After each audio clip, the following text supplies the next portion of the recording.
ఇదే కోడేల గారి ఇన్సిడెంట్ మీదనే కోడేల అనే ఆయన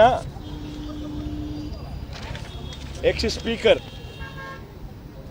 సత్తెనపల్లి నియోజకవర్గంలో ఇనమెట్ల గ్రామంలో పోలింగ్ బూత్లోకి వెళ్ళి పోలింగ్ బూత్లోకి తాను పోవడమే ఒక క్రైమ్ అయితే అక్కడికి వెళ్ళి పోలింగ్ బూత్లో ఉన్న డోర్ను లాక్ చేసుకున్నాడు. It is recorded. మరి పోలింగ్ బూత్లో పోలింగ్ ఆఫీసర్లు లేరా, పోలింగ్ ఏజెంట్లు లేరా?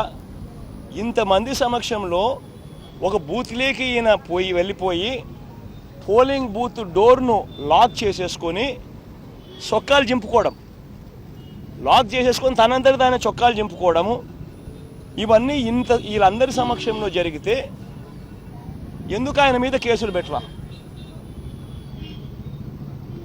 పోలింగ్ బూత్లోకి వెళ్ళి డోర్ లాక్ చేసుకోవడం పనిషబుల్ క్రైమ్ కాదా? కేసు పెట్టదగ్గ క్రైమ్ కాదా?